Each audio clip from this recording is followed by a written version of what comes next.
1,00,000 మంది శివభక్తులతో కలిసి మహారుద్రాక్ష పూజలో పాల్గొనండి. వెంటనే కాల్ చేసి మీ పేరును నమోదు చేసుకోండి.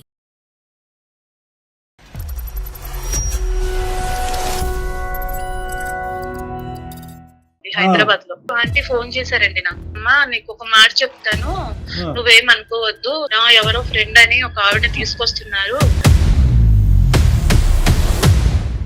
పాప కూడా ఉందని నాకు తెలిసింది సార్. గర్ల్ ఫ్రెండ్ కాకుండా గర్ల్ ఫ్రెండ్ కి ఒక బేబీయా? మేము హైదరాబాద్ వెళ్ళాం సార్. ఫోన్ చేస్తే ఎక్కడున్నారు అని అడిగితే నేను రూమ్ లో ఉన్నాను అని చెప్పారు. కానీ రూమ్ లో లేరు. అంటే వీళ్ళు వచ్చారని తెలియదు కదా సార్. మరి ఏ రూమ్ అన్నాడో మరి మనకేం తెలుసు. మార్నింగ్ ఈయన వచ్చారండి. రాగానే నేను ఫోన్ తీసుకున్నా. ఆవిడ వాళ్ళ పాపతో ఈయన ముగ్గురు కలిసిన ఫొటోస్, చాటింగ్స్ అన్ని నాకు అర్థమైపోయింది సార్. వీళ్ళ గురించి అన్ని చూసాను నేను.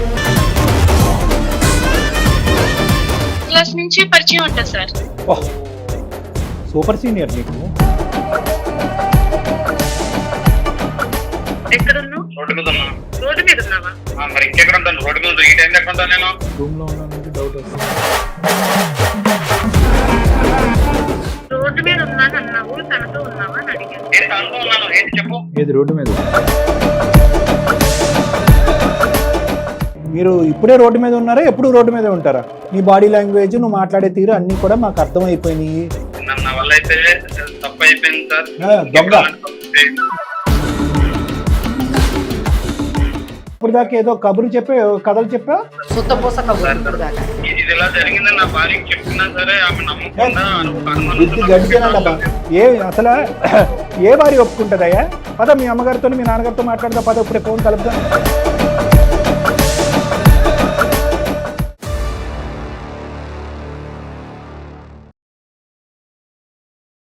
సుమన్ టీవీ అందమైన జీవితం కార్యక్రమానికి స్వాగతం.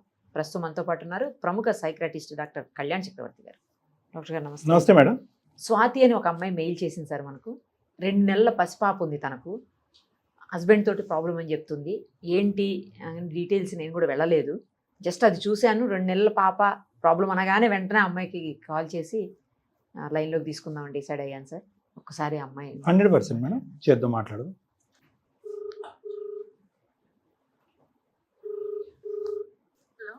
హలో, స్వాతి గారేనా అమ్మా? అవునండి, మీరెవరండి? అమ్మా నేను నిరుపమ, సుమన్ టీవీ అందమైన జీవితం కార్యక్రమం నుంచి కాల్ చేస్తున్నా అమ్మా. నమస్తే అండి. నమస్తే అమ్మా. నమస్తే. మనతో పాటు డాక్టర్ కళ్యాణ్ చక్రవర్తి గారు ఉన్నారు. అసలు ఏంటి డీటెయిల్డ్గా చెప్తారా కొంచెం? డాక్టర్ గారు కూడా వింటారు. Okay madam. ఎస్. నాది అరేంజ్ మ్యారేజ్ సార్. అయితే మా అమ్మ వాళ్ళు, తను ప్రైవేట్ జాబ్ చేస్తారు, వాళ్ళ డాడీ కూడా గవర్నమెంట్ ఎంప్లాయ్ అండి, మంచి సంబంధం అని మా అమ్మ వాళ్ళు పెళ్లి చేశారు. పెళ్లి ఎంతకాలం అయింది తల్లి? 1.5 year అండి. 1.5 year అయింది. నీకు 2 months ఓల్డ్ బేబీ. అతను మంచి జాబ్ అని చెప్పి మీ తల్లిదండ్రులు అరేంజ్ మ్యారేజ్ చేశారు. అవును సార్. మీరు ఉండేది హైదరాబాద్ లో? నేను ప్రెసెంట్ విజయవాడలో ఉంటున్నామండి. మా అమ్మ వాళ్ళది విజయవాడ. అమ్మవాడితో ఉన్నారు కావాలి. అంటే బిడ్డ, చంటి బిడ్డ.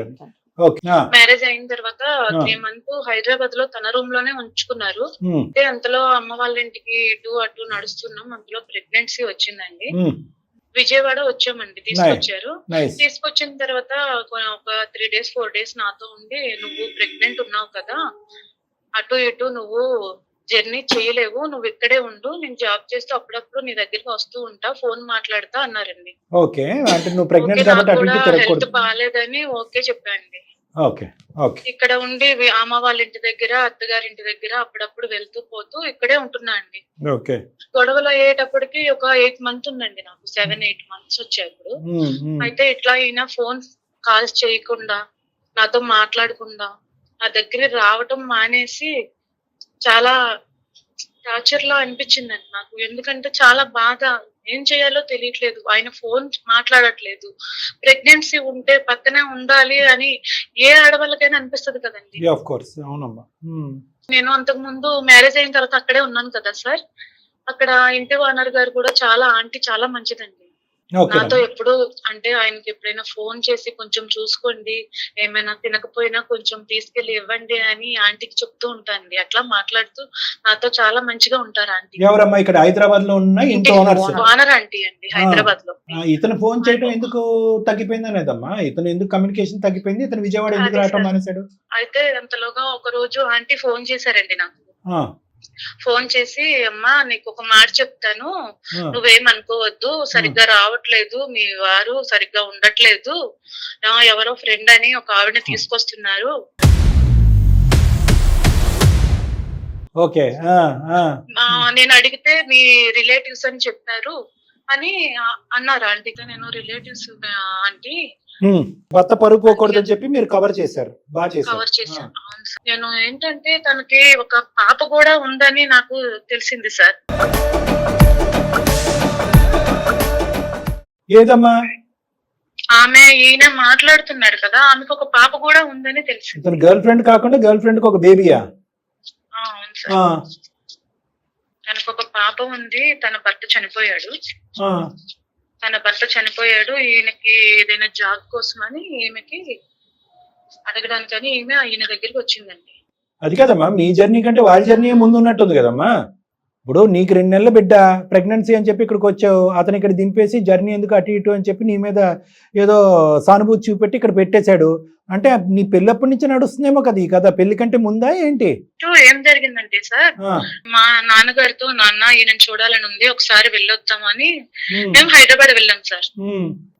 హైదరాబాద్ వెళ్ళి రూమ్ కి వెళ్ళిన తర్వాత ఫోన్ చేశాను, ఈయన లేదని. ఫోన్ చేస్తే ఎక్కడున్నారు అని అడిగితే నేను రూమ్ లో ఉన్నాను అని చెప్పారు. కానీ రూమ్ లో లేరు. మేము రూమ్ లోనే ఉన్నాం సార్. మీరు రూమ్ లో ఉండి ఫోన్ చేస్తే నేను రూమ్ లో ఉన్నానని చెప్తున్నాడు. అంటే వీళ్ళు వచ్చారని తెలియదు కదా సార్ మరి. అదే ఎక్కడున్నాడు, ఏ రూమ్ అన్నాడో మరి మనకేం తెలుసు.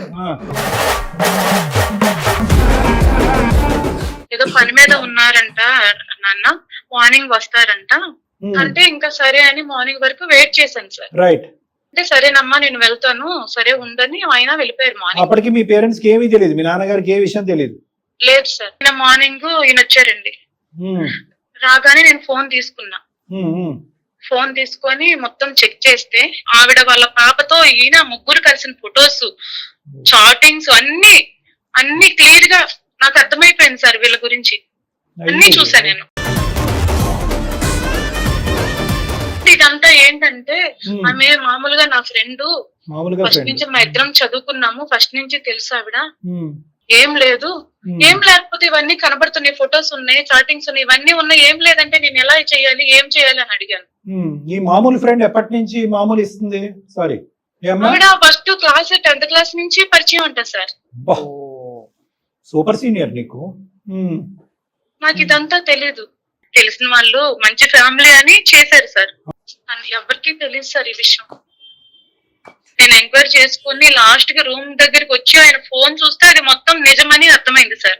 నాకు ఇప్పటి వరకు అర్థమైంది ఏంటంటే, నీకు అంతకు ముందే అనుమానం ఉంది, మీ భర్తతో పాటు మీ నాన్నగారితో పాటు ప్రెగ్నెంట్ గా ఉన్నప్పుడే విజయవాడ నుంచి ఇక్కడికి వచ్చి అతను ఫోన్ చేస్తే కనుక రూమ్ లో ఉన్నటువంటి వ్యక్తి రూమ్ లో లేడు. తర్వాత ఫోన్ తీసుకుని చెక్ చేసేటప్పటికి మొత్తం గుట్టు రట్టయింది. చైల్డ్హుడ్ ఫ్రెండ్, అతనితో అసోసియేషన్, ఆ అమ్మాయి, అంతేకాకుండా బిడ్డను ఎత్తుకుని ఫోటోలు ఇవన్నీ దొరికినాయి. ఏమన్నాడమ్మా అసలు? యూనియన్ లో నుంచి అప్పటి నుంచి పరిచయం. తనకి పాపని తీసుకొచ్చి నా దగ్గరికి పాపని తీసుకొచ్చి ఏమైనా జాబ్ తీసి చూపిమని అడిగిందే గానీ మా ఇద్దరి మధ్య ఏం లేదు, అక్కడే ఉండని చెప్పి పంపించారండి. ఇప్పుడు 2 months అండి పాపకి, అయినా సరే మారలేదు. డెలివరీకి వచ్చాడా లేదా మీ ఆయన? డెలివరీకి వచ్చి 1 day 2 day ఉండి పట్టించుకోలేదు సరిగ్గా, అట్లానే వెళ్ళిపోయారండి. ఎప్పుడైనా ఫోన్ మాట్లాడినా 1 నిమిషం మాట్లాడి పెట్టేస్తున్నారు. మారిపోయాను, మంచిగా ఉన్నాను అంటున్నారు, కానీ నాకు మాత్రం నమ్మకం లేదు సార్. మాకే లేదు. మీ వల్ల నాకు ఏమైనా పరిష్కారం దొరికిద్దని మీకు మెయిల్ చేశాను సార్. ఈ విషయం మా అమ్మ వాళ్ళకి కూడా చెప్పలేదండి. వాళ్ళకి కూడా తెలియదు. నేను మారిపోయాను అని అంటున్నారు, కానీ ఆ నమ్మకం లేదు మేడం. నమ్మకం లేకపోవడానికి మనకి ఇక్కడ బలమైన ఆధారం ఉంది కదా. ఆంటీ గారు కూడా చెప్పినట్టున్నారుగా. ఆవిడ చెప్పి ఎంతకాలం అయిందమ్మా? ప్రెగ్నెన్సీ లో ఉన్నప్పుడు. అప్పుడా? ఓకే. ఈ మధ్య కాలంలో మళ్ళీ డెలివరీకి వెళ్ళిపోయాను కదా సార్. మారలేదు అంటే కనుక కంటిన్యూ అవుదాం అనుకుంటున్నారా, వద్దనుకుంటున్నారా? మీరే ఏదో ఒక పరిష్కారం చేయండి సార్ ప్లీజ్. రైట్. కాల్ కలపండి అమ్మా ఒకసారి ఆయనకి. Okay sir. The person you are speaking with has put your call. Hello, ఎక్కడున్నావు? రోడ్డు మీద ఉన్నా. రోడ్డు మీద ఉన్నావా? మరి ఇంకెక్కడ ఉంటాను? రోడ్డు మీద ఈ టైం ఎక్కడ ఉంటాను నేను? రూమ్ లో ఉన్నానంటే డౌట్ వస్తుంది. అదే ఎక్కడున్నావు చెప్పొచ్చు కదా. అదే రోడ్డు మీద ఉన్నాను అమ్మా. నీకు ప్రతిసారి చెప్పాలంటే చెప్పు, ఎందుకు ఫోన్ చేసి చెప్పు. ఏ గొడవ లేదు, రోడ్డు మీద ఉన్నాను. తనతో ఉన్నావా? నీకేమైనా పిచ్చా? ఎవరితో? తనెవరు? తనతో ఏంటి? ఆమె మీ ఫ్రెండ్ ఉంది కదా, ఆమెతో ఉన్నావా? నువ్వు ఏం మాట్లాడుతున్నా నీకు అర్థమవుతుందా? ఏదో చాటింగ్ చూస్తానని చెప్పి ఇంకెప్పుడు ఆమెతో కాబట్టి పని చేస్తానని నేనేమని. రోడ్డు మీద ఉన్నాను అన్నావు, తనతో ఉన్నావా అని అడిగాను. నేను తనతో ఉన్నాను, ఏంటి చెప్పు. ఓ ఏది రోడ్డు మీదే? శివ గారు, ఎవరు? నేను నిరుపమ, సుమన్ టీవీ అందమైన జీవితం కార్యక్రమం నుంచి. నేను అలాగే నాతో పాటు డాక్టర్ కళ్యాణ్ చక్రవర్తి గారు కూడా ఉన్నారు. మీ వైఫ్ మాకు మెయిల్ చేశారు మీ గురించి, మీతో కూడా మాట్లాడదామని చెప్పేసి ఆమెతోటి మేమే మీకు కాన్ఫరెన్స్ కాల్ కల్పించాం. శివ గారు, సార్ సార్ మీరు ఇప్పుడే రోడ్డు మీద ఉన్నారా, ఎప్పుడు రోడ్డు మీద ఉంటారా? సార్ సార్ అంటే అలా కాదు, మీ సమాధానం నాకు అర్థం కావట్లేదు. రోడ్డు మీద ఉన్నాను అంటే కనుక ఆఫీస్కి వెళ్తున్నానో, దారిలో ఉన్నానో, లేదంటే ఇంటికి వస్తున్నానో ఏదో అలా చెప్పాలి. కానీ రోడ్డు మీద ఉన్నానంటే అసలు ఆ అమ్మాయికి ఒక భయంకరమైనటువంటి అనుమానం క్రియేట్ అయింది. ఏ భార్యకి తన జీవితాంతం పెళ్లి ఎంతకాలం నిలిస్తే అంతకాలం రాకూడనటువంటి ఒక అభద్రత క్రియేట్ అయింది. అభద్రత క్లియర్ చేయవలసిన బాధ్యత మీదిగా మీరు అంత రోడ్డు మీద ఉన్నాను అలాంటి అలా. సార్ భార్య అంటే ఫోన్ చేస్తారు సార్, ఏదో ఒక వర్కింగ్ టైం ఉంటది, ఈవినింగ్ చేస్తారు, నైట్ చేస్తారు, ఎర్లీ మార్నింగ్ చేస్తారు. ఎప్పుడు పడినప్పుడు చేస్తుంటది నా భార్య. హస్బెండ్ అంటే ఎప్పుడైనా ఫోన్స్ చేసుకుంటారు, ఎప్పుడైనా మాట్లాడుకుంటారు. ఈ టైంలో మాట్లాడుకోవాలి, ఈ టైంలో కాల్ చేసుకోవాలి, ఈ టైంలోనే ఫోన్ రావాలని ఏమన్నా లెక్కలు ఉంటాయా ఏంటి? నాకు అర్థం కాలే. మేడం వర్క్ లో కూడా ఉంటాం కదా మేడం. ఇప్పుడు సాయంత్రం 6 తర్వాత వర్క్ అయిపోతుంది మేడం. సంతోషించు, నిమిషానికి ఒకసారి వీడియో కాల్ లో చేయలేదు. అవన్నీ కాదు తమ్ముడు, అవన్నీ పక్కన పెట్టి ఉంటాయా మూడు పెళ్ళాల ఫోన్లకి? శివ, ఒక్కటి నువ్వు చూపెట్టిన సినిమా తర్వాత ఆ అమ్మాయి రెండో భాగం మొదలు పెట్టింది. నువ్వు చూపెట్టలేదా సినిమా అమ్మాయికి? అసలు నువ్వు ఆ అమ్మాయి ప్రెగ్నెన్సీగా ఉన్నప్పుడు జరిగినటువంటి కథ ఏంటి? నీ సో కాల్డ్ ఆలమ్ని ఫ్రెండ్ తోని, స్కూల్ ఫ్రెండ్ తో ఏంటి మీ ఇద్దరి మధ్యన జరిగినటువంటి వ్యవహారం? అమ్మాయి ఎవరు అసలు? ఎందుకు అన్నిసార్లు రూమ్ కి వచ్చింది? సార్ ఆమెకి నాకు ఎలాంటి సంబంధం లేదు సార్. చిన్నప్పుడు 10th క్లాస్ చదువుకున్న అమ్మాయి చాలా సంవత్సరాల తర్వాత నా నెంబర్ తీసుకుని వేరే ఫ్రెండ్ దగ్గర ఫోన్ చేసింది సార్. నా భర్త చనిపోయాడు, నా భర్త ఇదయ్యాడు, నాకు జాబ్ కావాలి, నువ్వు హైదరాబాద్ లో ఉంటున్నావు కదా, జాబ్ ఇప్పించగలుగుతావా, నాకు చిన్న కూతురు కూడా ఉందని చెప్పింది సార్. ఫోటోస్ చాటింగ్ ఏంటి మరి? వాన లాంటి కూడా వస్తూ పోతూ ఉందని చెప్పింది కదా బాబు. జాబ్ కావాలంటే ఒక మగవాడు ఒంటరిగా ఉన్నప్పుడు పిల్లని ఎత్తుకుని అన్నిసార్లు వస్తది. ఎవరన్నా ఆడపిల్ల చాటింగ్లు చూడలేదా నీ భార్య? ఇంక వేరే ఫోన్ కాల్స్ చూడలేదా?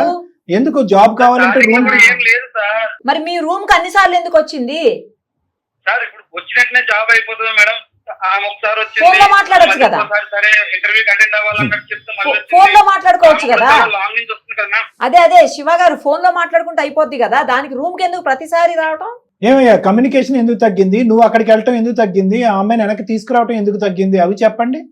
నేను కొంచెం జాబ్ వర్క్ లో కొంచెం బిజీ అయ్యి కొంచెం తక్కువ మాట్లాడినా సార్, అంతకన్నా ఏం లేదు సార్. సరే, ఇవన్నీ కాదు, నీ వర్క్ మేము ఎక్కడ చూసామయ్యా. ఇవన్నీ పక్కన పెట్టు. మెసేజెస్ ఏంటి, ఫోన్ కాల్స్ ఏంటి, ఆ అమ్మాయి చేతిలో ఉన్న బిడ్డ ఎవరు బిడ్డ? తనైతే నా 10th క్లాస్ ఫ్రెండ్ సార్. నాకు జాబ్ నచ్చకవా, నాకు ఒక కూతురు పుట్టింది, నా పరిస్థితి బాగాలేదంటే సరే అని చెప్పేసి నేను మాట్లాడి జాబ్ ఇప్పించడం మాత్రమే జరిగింది సార్. నీ జీవితంలో మీ భార్య కాకుండా వేరే స్త్రీ ఉందా లేదా? ఉంటే గింటే కనుక ఎంత పర్సంటేజ్ ఉంది? ఆ అమ్మాయి చేతిలో ఉన్నటువంటి బిడ్డ నీ బిడ్డ కాదా? ఇలాంటి ప్రశ్నలకు అన్ని స్ట్రైట్ ఫార్వర్డ్ గా సమాధానం చెప్పు. సార్ అలాంటిది ఏం లేదు సార్. బాబు శివ, నువ్వు నీళ్లు నవలద్దు. ఒకటి, నీ బాడీ లాంగ్వేజ్, నువ్వు మాట్లాడే తీరు అన్ని కూడా మాకు అర్థమైపోయినాయి. ఏమీ లేకుండా ఆ అమ్మాయి ఒక మెంటల్ది ఏదో సృష్టించుకుంటే కలగంటుంది అనేది కాదు. నీ కమ్యూనికేషన్ తగ్గిపోవటానికి ఒక కారణం ఉంది. మీ ఆవిడ్ని ప్రత్యేకంగా వచ్చి ఇక్కడే ఉండి నువ్వు హైదరాబాద్ నుంచి విజయవాడ రాకుండా రూములు మారుస్తూ ఆ అమ్మాయి రూమ్కి వచ్చినా కూడా నేను రూమ్లోనే ఉన్నానని అబద్ధం ఆడేసి మెసేజ్లు ఇవన్నీ కనిపించిన తర్వాత ఏమీ లేదు సార్ అంటే శుభ్రంగా కడుపు నిండా బిర్యానీ తినేసి ఇప్పుడు చేయి కడుక్కుంటూ వెళ్ళిపోతున్నావు డబ్బులు కట్టకుండా హోటల్లోంచి. నువ్వు అలా కాదు, నేను చెప్పేది క్లియర్ కట్గా విను. ఇప్పటి వరకు నీ భార్య చాలా అమాయకురాలు, చాలా ఇన్నోసెంట్. ఆ అమ్మాయి చాలా డెలికేట్గా డీల్ చేసింది. ఎందుకు డెలికేట్గా డీల్ చేసింది అంటే కేవలం ఈ పెళ్లి నీ పరువు పోకూడదని చెప్పి. ఇప్పటికీ కూడా అది బంధం, ప్రేమ అంటే అది ఇప్పటికి కూడా మొగుడిని కాపాడుకుంటుంది. ఇదే ఇంకో అమ్మాయి అయితే కనుక 10 నిమిషాల్లో పంచాయతీ పెట్టి 100 మందిని కూర్చోబెట్టి నీ బట్టలు ఉడదీస్తుండేది. తప్పుగా అనుకోద్దు నేను ఇలా మాట్లాడుతున్నానని చెప్పి. నువ్వు ఉన్నది ఉన్నట్టుగా ఒప్పుకో. లేదంటే కనుక ఆ అమ్మాయి ద్వారా మేము పేరెంట్స్ అందరినీ పిలిపించి మొత్తం పంచాయతీ పెట్టిస్తాం. ఈ అబ్బాయి పేరెంట్స్ కూడా పిలవాలి సార్. అంతా ఇరువైపుల పేరెంట్స్ మొత్తం అంతా వస్తుంది. అప్పుడు నువ్వు ఎవరికి ఏ కాకమ్మ కబుర్లు చెప్దాం అనుకున్నావో నీ ఇష్టం. నా వల్ల అయితే తప్పు అయిపోయింది సార్. దొంగ ఇప్పుడు చెప్తున్నాడు చిలిపి సార్. దొంగ లేదన్నా ఇప్పుడు దాకా ఏదో కబురు చెప్పే కథలు చెప్పా ఏమీ లేదని. శుద్ధపూస కబుర్లు ఇప్పుడు దాకా. చిన్న తప్ప పెద్ద తప్ప ఇప్పుడు ఆన్ గోయింగ్ తప్ప పాస్ట్ తప్ప ఇప్పుడు నడుస్తుందా కదా? సార్ ఏదో నా వల్ల ఒక ప్రమాదం లాంటిది జరిగిపోయింది సార్. ప్రమాదం ఎవరికి ప్రమాదం? అమ్మాయికి ప్రమాదం. నీ వాళ్ళ పెళ్ళానికి ప్రమాదం. ఎవరికే ప్రమాదం? నీకు సుఖం, అమ్మాయికి ప్రమాదం. మంచి మసాలా కథ నడిపించావుగా బ్యాక్గ్రౌండ్ నుంచి. ఎంతకాలం బట్టి నడిచింది అది? సార్ ఈ అనుమానంతో నా భార్య చచ్చిపోతుంది సార్. నేను ఇంకెలాంటి సపోర్ట్ చేయనని కూడా అమ్మాయికి చెప్పాను సార్. మీరేదో చేసి భార్యకి నచ్చ చెప్పాలి సార్. అలా కదయ్యా, నువ్వు తప్పు చేశానని ఒప్పుకున్నావు. ఇప్పుడు ఎంత పర్సెంటేజ్ తప్పు? ఇప్పుడు వరకు అయితే కనుక అదేం లేదు సార్. ఉద్యోగం గురించి వచ్చినటువంటి ఒక స్త్రీకి ఆపద్బాంధవుడులా కాపాడానని కబుర్లు చెప్పావు. ఇప్పుడేమో చిన్న తప్పు అని అంటున్నావు. ఇప్పుడేమో వచ్చి తెలియనటువంటి అనుకోనటువంటి క్షణాలు అంటున్నావు. నీవేం క్షణాల స్టోరీలా లేవు, ఇవి సంవత్సరాల స్టోరీలా ఉంది. ఆ అమ్మాయి మైండ్లో అనవసరమైనటువంటి ఆలోచన పెట్టడం కాదు, బిడ్డ పుట్టిన తర్వాత కూడా నువ్వు ఇంత డ్రామా ఆడుతున్నావు అంటే కనుక ఖచ్చితంగా దీని వెనకట్ల బలమైనటువంటి కథ ఉందన్నట్టే మేము అనుకున్నాం. ఆ కథ ఇప్పుడు నిజమైందని మాకు అనిపిస్తుంది. ఇప్పటికైనా నువ్వు నిజాలు ఒప్పుకుని ఇప్పుడు జరుగుతుందా, జరిగిపోయినటువంటి కథ గురించి చెప్తున్నావు అన్నది ఇప్పటికైనా బహిరంగంగా పబ్లిక్ గా ఒప్పుకో. అయిపోయిందా? ఇంకా చేస్తూనే ఉన్నారా? లేదు సార్, ఇప్పుడు ఏం లేదు సార్. ఆ అమ్మాయి తన ఊరు వెళ్ళిపోయింది సార్. ఇప్పుడు నేను ఒక్కనే ఉన్నాను సార్. అలాంటిది ఏమీ జరగట్లేదు సార్. మరి బిడ్డ ఎవరు బిడ్డ? ఆ అమ్మాయి బిడ్డను ఎత్తుకుని ఫోటో తీసుకున్నారు కదా, గ్రూప్ ఫోటో పిక్నిక్ లో. నాకు ఆ బిడ్డకి ఏం సంబంధం లేదు సార్. మరి ఎవరికి సంబంధం ఉంది ఆ బిడ్డకి? ఆ బిడ్డ నా బిడ్డ కాదు సార్, వాళ్ళు పుట్టిన బిడ్డే సార్. వాళ్ళు కాకపోతే ఆ అమ్మాయి జాబ్ కి మాత్రం హైదరాబాద్ రావడం మాత్రం నిజం సార్. నాతోనే ఉన్నది, నాతో ఇదైంది. బిడ్డతో సంబంధం ఏం లేదు కానీ రూమ్ లో మాత్రం నీతో పాటు ఉంది ఉద్యోగం గురించి. అదొకటే తప్పు. దానికి మించి మేము ఇంకా వేరేది ఏమి ఊహించుకోకూడదు. అంతేనా? జరిగింది సార్. ఇది ఇలా జరిగిందని నా భార్యకి చెప్పినా సరే ఆమె నమ్మకుండా బుద్ధి గడిచేలా అసలు ఏ భార్య ఒప్పుకుంటదయ్యా? పద మీ అమ్మగారితో మీ నాన్నగారితో మాట్లాడదా, పద ఇప్పుడే ఫోన్ కలుపుదాం. ఏ భార్య ఒప్పుకుంటదయ్యా? ఇంత జరిగిన తర్వాత అమ్మాయి ఏదో పిచ్చిది, నువ్వు ఫోన్ మాట్లాడటం తగ్గించేయటం వల్ల లేనిపోయిన అనుమానాలన్నీ పెట్టుకుంది. సహజంగా ప్రెగ్నెన్సీలో ఉన్న లేడీస్కి ఇన్సెక్యూరిటీస్ ఉంటాయి అనుకున్నావు. నువ్వు ఆ అమ్మాయిని ఎండగట్టేసావు. ఫోన్ లేవు, మెసేజ్లు లేవు, వచ్చి పలకరించడాలు లేవు, ఏమీ లేవు. ప్లస్ నువ్వు అక్కడ జల్సాలు చేసుకుంటున్నావు. ఇంతకు మించి ఏం కావాలయ్యా ఒక ప్రెగ్నెంట్ లేడీకి, బిడ్డను కనేటటువంటి ఒక లేడీకి?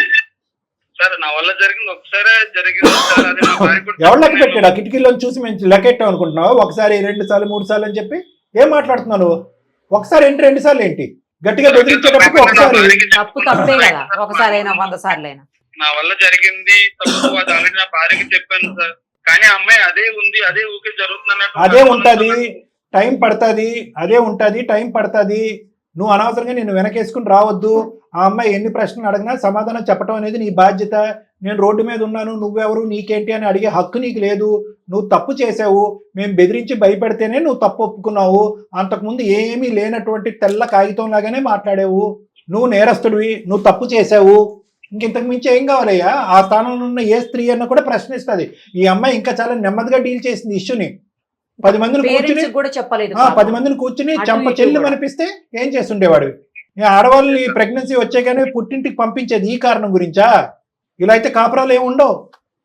నిజాయితీ ఉండాలయ్యా, భక్తి భయం ఉండాలి. గాడి గుడ్డేం కాదు. ఆ అమ్మాయి ఊరు వెళ్ళిపోయి ఎంతకాలం అయింది? ఆ అమ్మాయికి నమ్మకం రావాలంటే కేవలం మేము భరోసా ఇస్తే, నమ్మకం వస్తే కనుక మేము కూడా అమ్మాయిని మోసం చేసినట్టు అవుతుంది. అది మాకు ఇష్టం లేదు. మేము నీ మీద పూర్తి స్థాయి ఎంక్వైరీ అనేటటువంటి చేపిద్దాం మేడం. ఆ తర్వాత ఆ హిస్టరీ, ఆ డేటా అంతా కూడా అమ్మాయి కళ్ళెదురుకుంటూ పెడతాం. నచ్చితే అమ్మాయి కంటిన్యూ అవుతుంది, లేదంటే లేదు. నువ్వు రెడీ ఆ టెస్ట్కి? నువ్వు నిజాయితీగా మాట్లాడుతున్నావా? టెస్ట్ చేసిన తర్వాత, టెస్ట్ అంటే కనుక మేము చేసేటటువంటి ఎంక్వైరీ చేసిన తర్వాత వేరే నిజాలు బయటకు వస్తే కనుక అది క్షమించరానటువంటి నేరం. ఆ అమ్మాయి తీసుకోవాల్సిన స్టెప్స్ అన్ని ఆ అమ్మాయి తీసుకుంటది. నీ నిజాయితీ నిరూపించుకోవడానికి రెడీగా ఉన్నావా? ఆ ఏదో పని చేసిన తర్వాత నిజాయితీ గురించి నేను మాట్లాడుతున్నాను. అమ్మ, నీ భర్త మాటలు నీకు నమ్మశక్యంగా అనిపిస్తుందా లేదా? రైట్. అందు గురించే నేను ఇందాక ఆ మాట కూడా అన్నాను. మాకు తెలిసినటువంటి లీడ్స్ బట్టి మేము కొన్ని ఎంక్వైరీస్ చేసుకుంటాము. ఆ ఎవిడెన్స్ అంతా నీ ఎదురుగుంటా పెడతాము. ఆ తర్వాత అతనితో కంటిన్యూ చేయాలా, ఉండకూడదా, పెద్దల పంచాయతీ చేయాలా, అవన్నీ ఆ నిర్ణయం నువ్వు తీసుకో. ఒక పెద్ద దిక్క మా దగ్గరికి వచ్చావు, మీ అమ్మ నాన్నని అందరినీ పక్కన పెట్టి నిరుపమ మేడం గురించి నా గురించి వచ్చావు. అలాంటప్పుడు మేము తూతూ మంత్రంగా ఏదో కలిపేస్తే పోతుంది అన్నట్టుగా అమ్మ అదిగో అమ్మ మారేను అంటున్నాడు అని చెప్తే కనుక అది హాస్యాస్పదంగా ఉంటుంది, వింటానికి కూడా బాగాలేదు. కాబట్టి నీకు 110% గ్యారంటీ ఇవ్వడం గురించి మేము ఇంకొక అడుగు ముందేస్తున్నాం. ఎక్కడో నాకు అనిపించింది ఇదేదో తెలియకనటువంటి ఒక తప్పిదం జరిగింది, తర్వాత తప్పు కంటిన్యూ చేయలేదు అన్నట్టే నాకు అనిపిస్తుంది. కానీ మొన్నటి వరకు బిడ్డ కన్నా తర్వాత బిడ్డను చూడటానికి కూడా అతని మనసు ఒప్పలేదు అంటే కనుక మళ్ళీ నాకు క్వశ్చన్ మార్క్స్ వస్తున్నాయి. కాబట్టి నాకు క్వశ్చన్ మార్క్ వస్తుంది కాబట్టి నీ మైండ్లో ఉన్న క్వశ్చన్ మార్క్ తీసే బాధ్యత కూడా నాదే, నా మైండ్లో ఉండే క్లారిటీ తెచ్చుకోవాల్సిన బాధ్యత నాదే. కాబట్టి ఒక అడుగు ముందుకేసి కొద్దిగా ఎంక్వైరీ చేద్దాం. చాలా థ్యాంక్ యూ సార్. అది ఇప్పుడు రుణపడి ఉంటాను సార్. రైట్ అమ్మా. బాబు ఎవరు శివ? సార్ ఓకేనమ్మా అంటే కనుక మళ్ళీ ఆ అమ్మాయి అంటే రేపు పొద్దున వీడియో కాల్ చేస్తూ ఉంటుంది గంటకోసారి.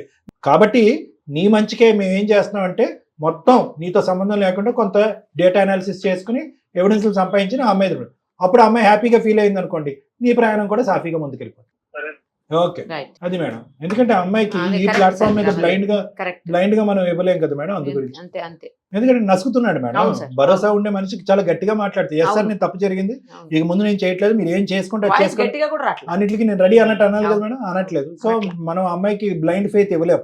కరెక్ట్. సో కాబట్టి కరెక్ట్ 100% కరెక్ట్ డెసిషన్ సార్ మీది. Thank you thank you madam. Thank you so much.